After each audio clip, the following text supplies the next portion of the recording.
Have you ever stopped to ask yourself, who's really in charge of your life? Not just your job, not just your schedule, but your emotions, your mindset, your choices. Because here's the truth. Many of us think we're in control, but in reality, we're just passengers, drifting, reacting, hoping something changes. But hope is not a strategy. Control isn't something you stumble into, it's something you build on purpose. So let me ask you again. Are you truly the one behind the wheel, or are you just along for the ride? If that question stings a little, that's okay. That sting means something inside you is still awake, still hungry to lead. And the good news is, you can. You can become the master of your thoughts, your time, your habits, your direction. Not through wishful thinking, not through vague motivation, but through a practical, proven system, one built on ancient Stoic wisdom and modern self-mastery. In this video, I'm going to walk you through 8 powerful steps that will take you from feeling like a bystander in your own life to becoming the one who commands it. So if you're ready to stop drifting, if you're tired of waiting for life to give you permission, then lean in. Because the journey to becoming your own master starts right here. And trust me, once you take the wheel, everything changes. 1. Face reality. Let's start with the hardest truth of all. You are not yet the master of your life, and deep down you know it. We all carry around this image, this perfect version of ourselves who wakes up early, never hesitates, never gets distracted, never gives in to fear. But that version, that's a fantasy. And the more you cling to it, the more stuck you stay. Because when you pretend everything is fine, when you tell yourself, I've got this while ignoring the chaos underneath, you give away your power. You can't fix what you refuse to see. You can't take control of a ship if you're lying about which direction it's drifting. Facing reality isn't about shame. It's about clarity. And clarity is the foundation of all self-mastery. So ask yourself, where have I surrendered my power? Where have I chosen comfort over growth? Where am I lying to myself just to avoid doing the hard thing? This isn't easy, but it's necessary, because you weren't put on this earth to coast through life with a fake smile and a tidy little to-do list. You're here to live, fully, deeply, and yes, sometimes painfully. But that kind of living starts with one brutal act of courage, telling yourself the truth. The question is, are you ready to face it? 2. Extreme ownership. It's time to stop waiting for the world to change. Time to stop blaming the job, the economy, your parents, or the person who let you down. Because here's the truth. Your life is not a tragedy, unless you decide to write it that way. Yes, life is unfair. Yes, people can be selfish. Things go wrong, and sometimes you're left cleaning up a mess you didn't make. But even then, you still have a choice. You can keep playing the victim, or you can reclaim your power. The Stoics taught something timeless. Some things are in your control and some things aren't. The weather, not in your control. What someone else says or does, not in your control. But your response, always in your control. Your focus, your attitude, your next move, that's where your power lives. Blame is seductive. It makes you feel momentarily righteous. But it's a trap. Every time you point the finger outward, you shrink inward. Every time you say, this isn't my fault, you give away a little more of your strength. So here's a powerful exercise. Take 3 things you've been complaining about lately and flip the script. This job doesn't appreciate me becomes, I commit to making my value undeniable. I have no time to work out becomes, I commit to prioritizing my health. That person ruined my opportunity becomes, I will create the next one. Ownership is freedom. Because when you take responsibility for everything in your life, even the hard parts, you finally become the author, not just the character.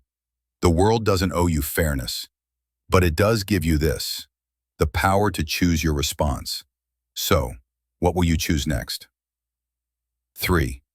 Take decisive action. We've all heard the phrase, I'll act when I'm ready. But here's the uncomfortable truth. You'll never feel 100% ready. Because clarity doesn't come before action, it comes from action. You see, every time you hesitate, Every time you say, "I'll start tomorrow," what you're really doing is betraying the future version of yourself, the one who's counting on you to move. Procrastination isn't a scheduling issue, it's a trust issue. You make silent promises you never keep, and over time that creates a kind of debt, a confidence debt.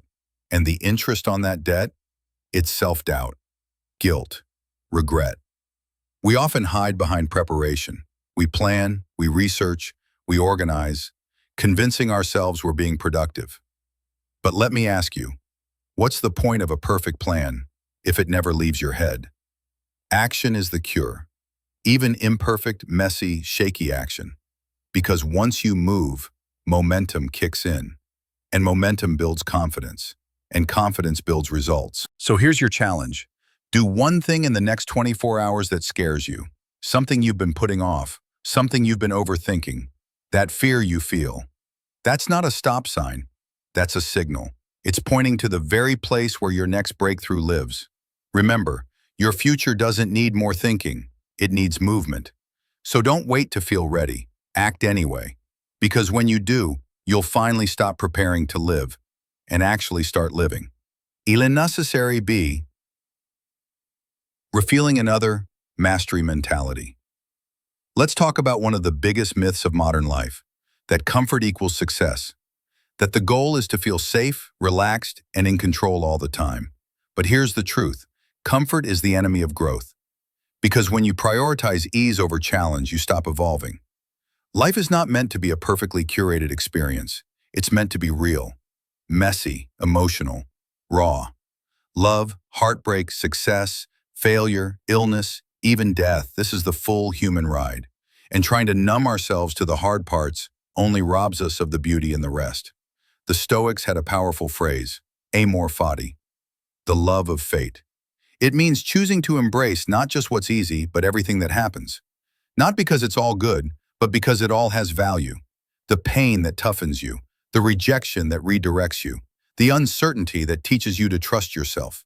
So let me ask you, what's something you've been avoiding? A tough conversation? A painful memory? A failure you haven't faced? Look at it. Don't run from it. And then search for the lesson, or better yet, the hidden beauty. This is the mindset of mastery, not resisting life, but using all of it to become stronger, wiser, more grounded. Because real power doesn't come from what you control. It comes from how you respond when life gives you no control at all. 5. Voluntary discomfort. We all want freedom, but real freedom isn't the absence of struggle. It's the ability to face struggle without breaking. Most people wait until life hits them hard to test their strength. But the Stoics, they train for it. They believe that discomfort, when chosen deliberately, becomes preparation. So how do we do that today? It could be something simple, yet powerful. Take a cold shower. Skip a meal. Start that difficult conversation you've been avoiding. Why? Because when you practice challenge on your terms, you build the muscle to handle it when it's not on your terms. You stop being someone who only functions when life is smooth, and you become someone who can stand firm even when life is falling apart. Think of it like this. A firefighter doesn't train when the fire starts. A soldier doesn't learn to aim when the battle begins. They prepare before the storm. So should you. Here's what happens when you make discomfort your teacher. Your nervous system gets calmer, your decisions get clearer, and your confidence, it stops depending on perfect conditions. Because freedom isn't found in avoiding pressure, it's found in becoming the kind of person who doesn't flinch when pressure arrives. So ask yourself, what small discomfort can I face today to become stronger tomorrow? 6. Strategic elimination. We often think that building a better life means adding more. More goals, more hustle, more productivity. But the truth is, real freedom comes from subtraction.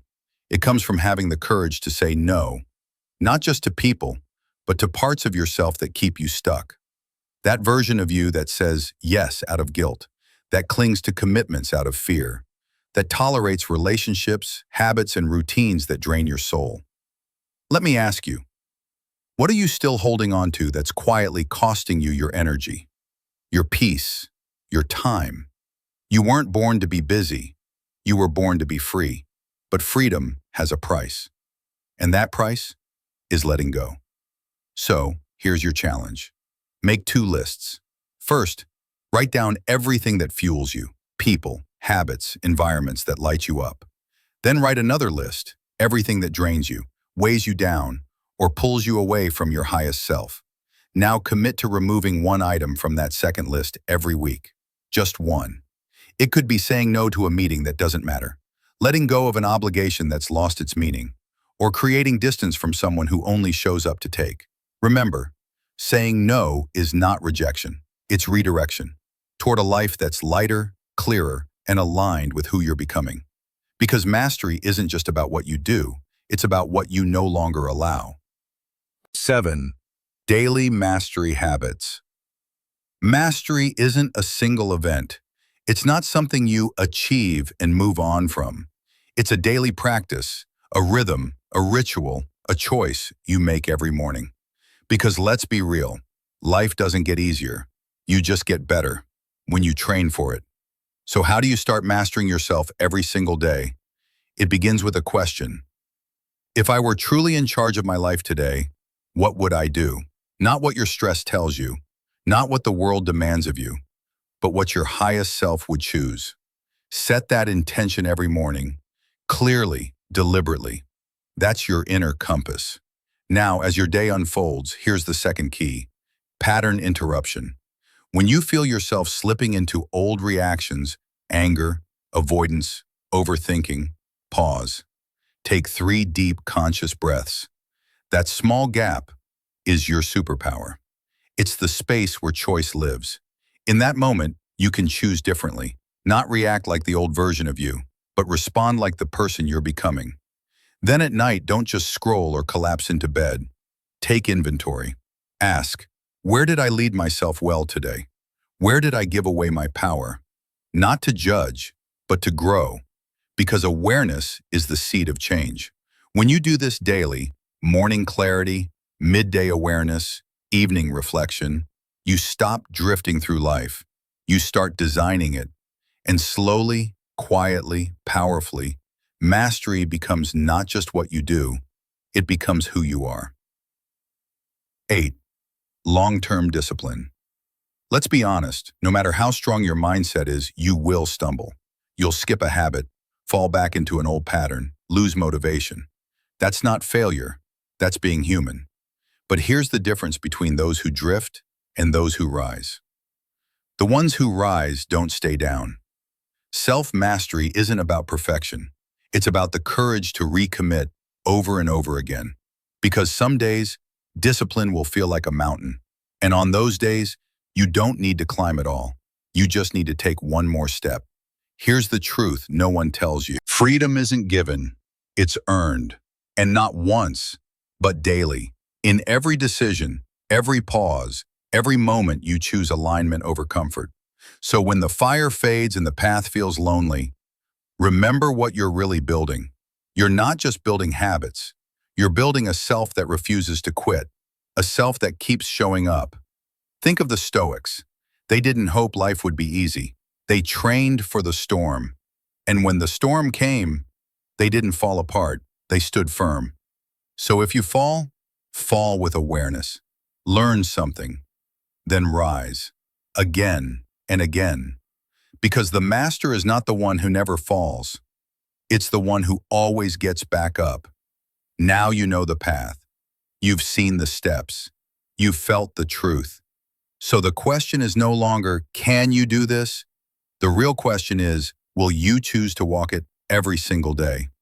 Because this journey doesn't demand perfection. It demands courage. The courage to choose mastery over comfort. The courage to stop being ruled by your circumstances and start ruling from within. Each day, life will offer you 2 choices: to drift or to lead, to react or to respond, to give your power away or to own it. Self-mastery isn't just a concept, it's a way of living. It's how you reclaim your time, your focus, your soul, one conscious action at a time. And yes, it will be uncomfortable. Growth always is. But it's through that discomfort that your strength is forged. So I ask you right here, right now, Will you keep waiting for the world to change, or will you become the force that changes you? Your power doesn't lie in the future. It lives in your next decision. So make it count. Choose mastery, choose strength, choose to lead your life before life decides to lead it for you. If this message spoke to something inside you, if even one idea made you pause, reflect, or feel stronger, then don't let it end here. Drop a comment below. What's one step you will take today toward mastering yourself? Subscribe to the channel. We share tools, insights, and Stoic wisdom to help you lead your life with clarity and courage every single week. And if this video helped you, give it a like. It helps others find this message right when they need it most. You're not alone on this journey. We're building a community of people who are choosing growth every day. Thanks for being here. Now go out and lead yourself boldly.